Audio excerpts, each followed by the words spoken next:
tebanglah pohon ini. Untuk apa ia hidup di tanah ini dengan percuma?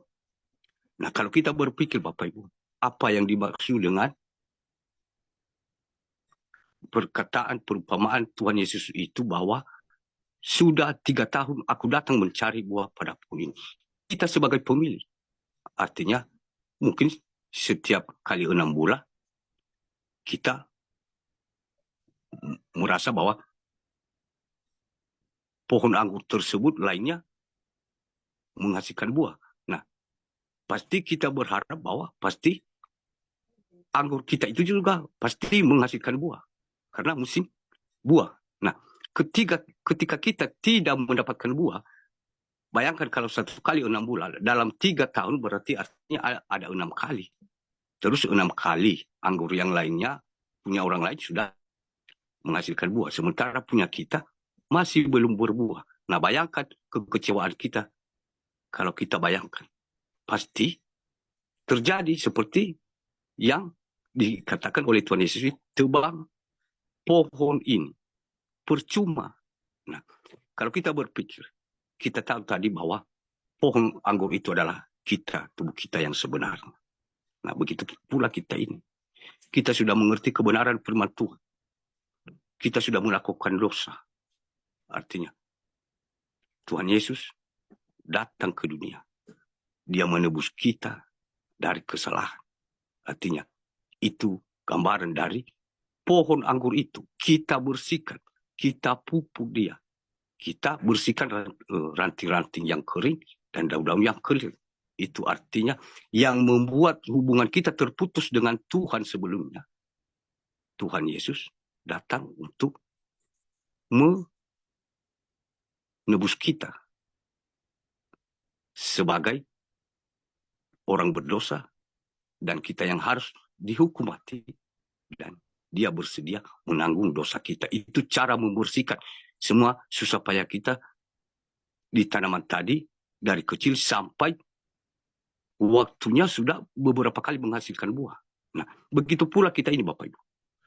Kita sudah mengerti kebenaran firman Tuhan. Bahwa Tuhan Yesus mengatakan ini, bahwa jangan balas, misalkan, jangan balas kejahatan dengan kejahatan. Nah, Tuhan Yesus sudah melakukannya. Ketika dia ditampar pipi kiri, dia tidak mengamuk dan dia tidak marah-marah, sekalipun tidak ada kesalahannya. Nah,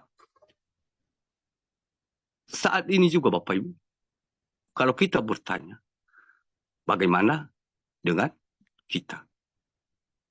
Apakah kita melakukan seperti hal yang sama atau tidak? Berarti ketika kita juga mengikuti seperti yang diajarkan oleh Tuhan Yesus, artinya kita sudah mulai berbuah. Artinya tidak membalas kejahatan dengan kejahatan. Nah, ketika kita membalas kejahatan, berarti kita ini masih hanya pokoknya besar, daunnya lebar, menghijau, tapi masih belum menghasilkan buah selagi kita dari lahir sampai mungkin dewasa, kakek-kakek atau ya seumuran berapa tahun sampai saat ini masih kita belum berbuah. Yang bisa menjawab itu adalah hanya kita dan tanaman yang kita tanam tadi. Artinya hanya kita dengan Tuhan. Karena itu hubungan kita dengan Tuhan. Saya tidak bisa menilai dan siapapun tidak bisa menilai satu sama lain seperti orang Galilea tadi. Yang menilai itu adalah hanya kita sendiri dengan Tuhan. Di sini intinya Tuhan Yesus sudah menjadi teladan. Ia mengatakan dan melakukannya.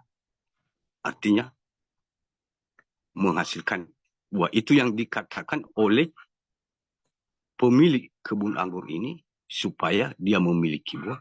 Artinya kita harus menjadi pelaku. Dikatakan jawab orang itu, Tuhan, biarkanlah dia tumbuh tahun ini lagi. Aku akan mencangkul tanah sekelilingnya dan memberi pupuk kepadanya. Nah, ini ibarat kebenaran firman Tuhan. Artinya, kita diingatkan. Kebenaran firman Tuhan. Setiap kali kita harus diingatkan untuk bertobat. Dan harus diingatkan untuk bertahan, untuk menderita. Dan dalam segala hal, firman Tuhan mengajukan kita bersyukur dalam segala hal. Jangan dalam kebaikan, kebahagiaan, baru kita percaya bahwa 100% ini berkat dari Tuhan. Sementara ketika kita mungkin dikejar, dicobai oleh sesama kita, artinya kita anggap ini bukan dari Tuhan. Padahal Tuhan sendiri sudah terlebih dahulu merasakan semua yang terjadi kepada kita saat ini. Namun saat ini tidak seberapa yang terjadi dengan Tuhan kita, Yesus Kristus. Nah, apa maksud dari jawaban orang yang bekerja di ladang ini? Artinya, aku akan mencangkul tanah sekeliling dan memberi pupuk. Kita semua yang sudah mengerti kebenaran firman Tuhan, kita saling menguatkan.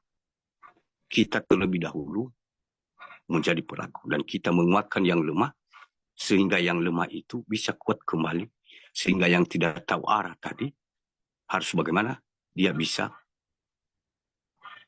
tersadar dari kesalahan yang selama ini dia pikir ini jalan yang benar, padahal dengan ada kebenaran firman Tuhan yang kita sampaikan ini sudah salah. Pengertiannya bukan anggur yang asli, tapi hanya dalam perumpamaan. Bukan pohon anggur yang asli yang kita tanam ini yang dimaksud. Nah, dengan itu dia tersadar.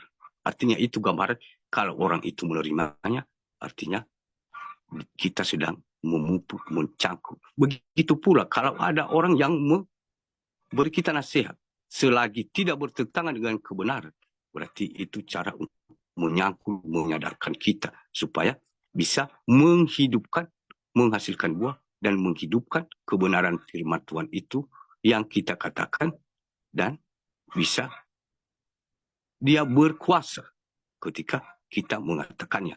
Makanya dikatakan di ayat yang ke-9, mungkin tahun depan ia berbuah, jika tidak tebanglah dia. Nah, makanya saat ini juga Bapak Ibu, semua ini terjadi. Saat ini Tuhan Yesus sudah datang ke dunia. Dia sudah lahir. Kita bersuka cita. Dia sudah menembus dosa.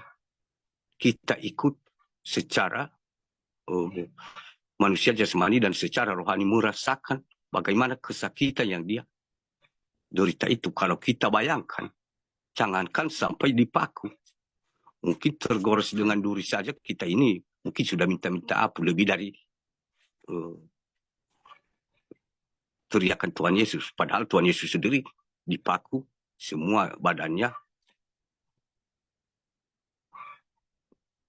dicabi-cabi. Nah, dia tidak pernah berteriak seperti kita ini yang hanya tergores dengan duri. Nah, itulah perbedaannya. Nah, saat ini terjadi semua yang dikatakan oleh perumpamaan ini oleh Tuhan Yesus kepada dunia ini untuk memanen mana yang berbuah, mana yang tidak berbuah. Selama ini, kalau kita bayangkan, sudah mulai dicangkul. Artinya, sebelum ada ujian atau cobaan orang-orang beriman, kita tahu bahwa ujian itu adalah pada saat pembinasa keji berdiri di tempat kudus. Nah, kita anggap artinya kita sebagai orang beriman, masih kita belum mengerti bagaimana yang dikatakan beriman menjadi pelaku. Hanya menjadi pun teori saja. Kita mengatakan aja secara lisan. Kita berpikir bahwa itu adalah menghasilkan buah. Seperti pohon anggur tadi yang hanya menghasilkan pokoknya besar, rantingnya mungkin panjang, daunnya lebar, menghijau, tapi tidak ada buah. Nah, ketika di zaman terakhir ini terjadi dikatakan penyeleksian ya, berarti kita mana yang benar-benar beriman, mana yang hanya pintar mengatakan dan tidak pernah belajar menjadi pelaku.